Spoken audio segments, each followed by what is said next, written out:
ನಮಸ್ಕಾರ. ಇದು Bharat one service and affiliates private limited ಮತ್ತೊಂದು ಹೊಸ ವಿಡಿಯೋಗೆ ಸ್ವಾಗತ. ಈ ವಿಡಿಯೋದಲ್ಲಿ ನಾನು ನಿಮಗೆ ಆಧಾರ್ ಕಾರ್ಡ್ ಅಡ್ರೆಸ್ ಅಪ್ಡೇಟ್ ಮಾಡೋದು ಹೇಗೆ ಅಂತ ನಾನು ತಿಳಿಸ್ಕೊಡ್ತೀನಿ. ಇಲ್ಲಿ ನೀವು ನೋಡ್ತಾ ಇರಬಹುದು ಲಾಗಿನ್ ಅಂತ ಇದೆ. ಲಾಗಿನ್ ಮೇಲೆ ಕ್ಲಿಕ್ ಮಾಡಿ ತಕ್ಷಣ ನಿಮಗೆ ಈ ರೀತಿಯಾದಂತಹ ಒಂದು ಪೋರ್ಟಲ್ ಓಪನ್ ಆಗುತ್ತೆ. ಇಲ್ಲಿ ನಿಮ್ಮ ಆಧಾರ್ ಕಾರ್ಡ್ ನಂಬರ್ ಮತ್ತೆ ಇಲ್ಲಿ ಕೊಟ್ಟಿರುವಂತಹ ಕ್ಯಾಪ್ಷನ್ ಎಂಟರ್ ಮಾಡಿ ಹಾಕಿದ ತಕ್ಷಣ ನೀವು ಲಾಗಿನ್ ವಿತ್ OTP ಕೊಡಬೇಕು. ನಿಮ್ದು ಆಧಾರ್ ಕಾರ್ಡ್ ರಿಜಿಸ್ಟರ್ ಆಗಿರೋ ಮೊಬೈಲ್ ನಂಬರ್ಗೆ ಒಂದು OTP ಬರುತ್ತೆ. ಆ OTP ನ ಇಲ್ಲಿ ಎಂಟರ್ ಮಾಡಬೇಕು. OTP ಎಂಟರ್ ಮಾಡಿ ಲಾಗಿನ್ ಕ್ಲಿಕ್ ಮಾಡಬೇಕು. ನೀವು OTP ಕೊಟ್ಟು ಲಾಗಿನ್ ಆಗಿದ ತಕ್ಷಣ ಈ ರೀತಿಯಾದಂಥ ಒಂದು ಪೋರ್ಟಲ್ ಓಪನ್ ಆಗುತ್ತೆ. ಇಲ್ಲಿ ನೋಡ್ತಾ ಇರ್ಬೋದು ಫಸ್ಟ್ ಅಲ್ಲೇ ಅಡ್ರೆಸ್ ಅಪ್ಡೇಟ್ ಅಂತ ಇದೆ. ಇದ್ರ ಮೇಲೆ ನೀವು ಕ್ಲಿಕ್ ಮಾಡಿದ ತಕ್ಷಣ ನಿಮಗೆ ಈ ರೀತಿಯಾದಂಥ ಒಂದು ಪೇಜ್ ಓಪನ್ ಆಗುತ್ತೆ. ಅಪ್ಡೇಟ್ ಆಧಾರ್ ಆನ್ಲೈನ್ ಅಂತ ಇರುತ್ತೆ. ಇದ್ರ ಮೇಲೆ ಕ್ಲಿಕ್ ಮಾಡಿದ ತಕ್ಷಣ ನೋಡ್ತಾ ಇರ್ಬೋದು ಈ ರೀತಿಯಾದಂಥ ಒಂದು ಪೋರ್ಟಲ್ ಓಪನ್ ಆಗುತ್ತೆ. ಹೌ ಇಟ್ ವರ್ಕ್ಸ್ ಅಂತ ಒಂದು ಗೈಡ್ಲೈನ್ಸ್ ಕೊಟ್ಟಿರ್ತಾರೆ. ಪ್ರೊಸೀಡ್ ಟು ಅಪ್ಡೇಟ್ ಆಧಾರ್ ಅಂತ ಕ್ಲಿಕ್ ಮಾಡಬೇಕು. ಇದಾದ ನಂತರ ಇಲ್ಲಿ ನೋಡ್ತಾ ಇರ್ಬೋದು ಇಲ್ಲಿ ಅಡ್ರೆಸ್ ಚೇಂಜ್ ಇರುತ್ತೆ. ಅಡ್ರೆಸ್ ಚೇಂಜ್ಗೆ ನೋ ಲಿಮಿಟ್ ಅಂತ ಇರುತ್ತೆ. ಇನ್ನೆಲ್ಲ ಆಟೋಮೆಟಿಕ್ ಅದೇ ಸೆಲೆಕ್ಟ್ ಆಗಿರುತ್ತೆ. ಇದಾದ್ಮೇಲೆ ಪ್ರೊಸೀಡ್ ಟು ಅಪ್ಡೇಟ್ ಆಧಾರ್ ಅಂತ ಕೊಡಬೇಕು, ಕ್ಲಿಕ್ ಮಾಡಬೇಕು. ಇದಾದ ನಂತರ ಇಲ್ಲಿ ಕ್ಲಿಕ್ ಮಾಡಿದ ತಕ್ಷಣ ಈ ರೀತಿಯಾದಂಥ ಒಂದು ಪೇಜ್ ಓಪನ್ ಆಗುತ್ತೆ. ಇಲ್ಲಿ ನೀವು ಆಲ್ರೆಡಿ ಈಗಿರೋ ಎಕ್ಸಿಸ್ಟಿಂಗ್ ಅಡ್ರೆಸ್ ಅಂದರೆ ಕರೆಂಟ್ ಅಡ್ರೆಸ್ ಡೀಟೇಲ್ಸ್ ಕೂಡ ಇಲ್ಲೇ ನಿಮಗೆ ಶೋ ಆಗ್ತಾ ಇರುತ್ತೆ. ಇದಾದ ನಂತರ ನೀವು ಹೊಸ ಅಡ್ರೆಸ್ ಇಲ್ಲಿ ಅಪ್ಡೇಟ್ ಮಾಡೋದು ಅಂದರೆ ಕೆಲವು ಡೀಟೇಲ್ಸ್ ಟು ಬಿ ಅಪ್ಡೇಟೆಡ್ ಅಲ್ಲಿ ನೋಡ್ತಾ ಇರ್ಬೋದು. ಕೇರ್ ಆಫ್ ಅಂತ ಇದೆ. Care of, son of, daughter of, wife of, ಯಾವುದೇ ರೀತಿಯಾದಂಥ ಈಗ ಏನೇ ಚೇಂಜಸ್ ಇಲ್ಲಿ ನೋಡ್ತಾ ಇರ್ಬೋದು. ಇಲ್ಲಿ ಸನ್ ಆಫ್ ರಾಜು ಅಂತ. ಇದಾದ ನಂತರ ಇಲ್ಲಿ ಕೆಳಗಡೆ ನೋಡ್ತಾ ಇರ್ಬೋದು ನವೀಕರಿಸಬೇಕಾದಂಥ ಸಂಬಂಧದ ಹೆಸರು ಸನ್ ಆಫ್ ರಾಜು. ಓಕೆ, ಅದು ಕನ್ನಡದಲ್ಲಿ ಟ್ರಾನ್ಸ್ಲೇಟ್ ಆಗುತ್ತೆ. ಇದಾದ ನಂತರ ಇಲ್ಲಿ ಹೌಸ್, ಬಿಲ್ಡಿಂಗ್, ಅಪಾರ್ಟ್ಮೆಂಟು, ನಿಮ್ಮದು ಪರ್ಟಿಕ್ಯುಲರ್ ಅಡ್ರೆಸ್.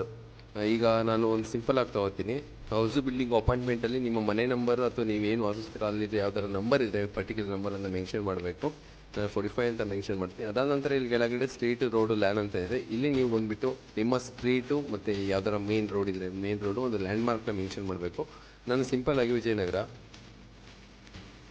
ವಿಜಯನಗರ ಅಂತ ಕೊಟ್ಟು ಸ್ಲ್ಯಾಶ್ ಹಾಕ್ತೀನಿ. ಅದ ನಂತರ ರೋಡ್ ಬಂದ್ಬಿಟ್ಟು BM ರೋಡ್, ಲ್ಯಾಂಡ್ ಮಾರ್ಕ್ ಬಂದ್ಬಿಟ್ಟು ಪೋಸ್ಟ್ ಆಫೀಸ್ ಅಂತ ಹಾಕ್ತೀನಿ.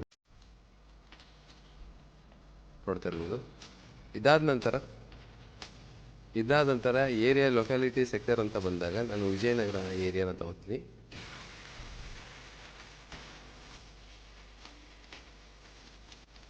ನಿಮ್ಮ ಏರಿಯಾ ಲೊಕ್ಯಾಲಿಟಿನ ಆ್ಯಡ್ ಮಾಡಿ, ಒಂದು ಲ್ಯಾಂಡ್ ಮಾರ್ಕ್ನ ಆ್ಯಡ್ ಮಾಡಿ.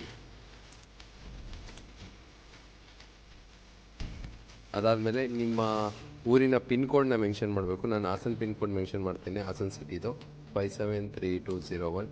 ಇದಾದ ನಂತರ ಸ್ಟೇಟ್ ಮತ್ತು ಡಿಸ್ಟ್ರಿಕ್ಟ್ ಆಟೋಮೆಟಿಕ್ ಆಗಿ ತಗೊಳುತ್ತೆ. ವಿಲೇಜ್ ಮತ್ತು ಟೌನ್ ನಾನು ಇಲ್ಲಿ ಹಾಸನ್ ಬಿ ಕಾಟೇಳಿನ ಸೆಲೆಕ್ಟ್ ಮಾಡ್ಕೋತೀನಿ. ಇಲ್ಲಿ ನೋಡ್ತಾರೆ ಇಂಗ್ಲೀಷಲ್ಲಿ ನೋಡ್ತಾ ಇರ್ಬೋದು ಹಾಸನ್ ಅಂತ ನೇಮ್ ಸರಿ ಇದೆ. ಕನ್ನಡದಲ್ಲಿ ನಿಮಗೆ ಹಾಸನ್ ಆಕ್ಚುಲಿ ಹಾಕಿಲ್ಲ, ಇಲ್ಲಿ ತಪ್ಪಿದೆ ಹೆಸರು. ಇಲ್ಲಿ ನೀವು ಪಕ್ಕದಲ್ಲೇ ಕೊಟ್ಟಿರೋ ಕೀಬೋರ್ಡ್ನ ಕ್ಲಿಕ್ ಮಾಡಿಬಿಟ್ಟು ನೀವು ವೆರಿಫೈ ಮಾಡಬೇಕು ಒಂದ್ಸಲಿ ಹೆಸರೆಲ್ಲ ಸರಿ ಇದೆ ಅಂತ. ಅದು ಆಟೋ ಅಪ್ಡೇಟ್ ತಗೊಳುತ್ತೆ, ಬಟ್ ಆದರೂ ನೀವು ಒಂದ್ಸಲಿ ಚೆಕ್ ಮಾಡಬೇಕು. ಇಲ್ಲಿ ಹಾಕಿಲಿ ಇಲ್ಲ ಅದನ್ನು ಹಾಸನ್ ಅಂತ ಮಾಡಬೇಕು ನೀವು. ಅದಾದ ನಂತರ ಇದೇ ರೀತಿ ನಿಮ್ಮ ಊರುಗಳಿಂದ ಅಡ್ರೆಸ್ ಅಪ್ಡೇಟ್ ನೋಡ್ತಾ ಇರಬೇಕು. ನಿಮ್ಮ ಡಿಸ್ಟಿಕ್ ಆಗಿ ಊರುಗಳ ನೇಮ್ನ ಒಂದ್ಸಲಿ ವೆರಿಫೈ ಮಾಡಬೇಕು. ಇಲ್ಲಿ ನೋಡಿ ಹಾಸನ್ ಎಲ್ಲ ತಪ್ಪಾಗಿದೆ, ಇಂಗ್ಲೀಷಲ್ಲಿ ಸರಿ ಇದೆ. ಇದನ್ನೆಲ್ಲ ನೀವು ಕೀಬೋರ್ಡ್ ಯೂಸ್ ಮಾಡಿಕೊಂಡು ನೇಮ್ನ ಚೇಂಜ್ ಮಾಡಬೇಕಾಗತ್ತೆ.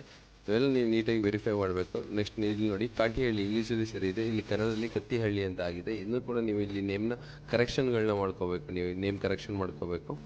ಇದಾದ ನಂತರ ಇಲ್ಲಿ ಕೆಳಗಡೆ ಬಂದ ತಕ್ಷಣ ನಿಮಗೆ ಇಲ್ಲಿ ವ್ಯಾಲಿಡ್ ಡಾಕ್ಯುಮೆಂಟ್ ಪ್ರೂಫ್ನ ಕೇಳುತ್ತೆ. ಮ್ಯಾನ್ಯುವಲಿ ಅಂತ ಕೊಟ್ಬಿಟ್ಟು ಇಲ್ಲಿ ನೀವು ಏನು ಡಾಕ್ಯುಮೆಂಟ್ ಅಟ್ಯಾಚ್ ಮಾಡ್ತೀರಾ ಅಂತ ಇಲ್ಲಿ ಕೇಳುತ್ತೆ. ಲಿಸ್ಟ್ಗಳು ನೋಡ್ತಾ ಇರ್ಬೋದು. ಲಿಸ್ಟು ನೀವು ಈ ಇರೋ ಲಿಸ್ಟಲ್ಲಿ ನೀವು ಯಾವುದನ್ನು ಬೇಕಾದ್ರೂ ಡಾಕ್ಯುಮೆಂಟ್ನ ಪ್ರೂಫ್ ಆಗಿ ನೀವು ಇಲ್ಲಿ ಅಪ್ಲೋಡ್ ಮಾಡ್ಬೋದು.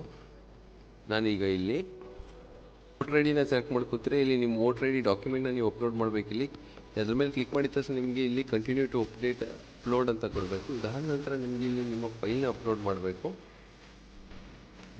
ನಿಮ್ಮ ಫೈಲ್ ಸೈಜ್ ಬಂದುಬಿಟ್ಟು 2 MBಗಿಂತ ಕಡಿಮೆ ಇರಬೇಕು. ನಾನು ಇಲ್ಲಿ ಒಂದು ಫೈಲ್ನ ಸೆಲೆಕ್ಟ್ ಮಾಡ್ಕೊತೀನಿ. ಈಗ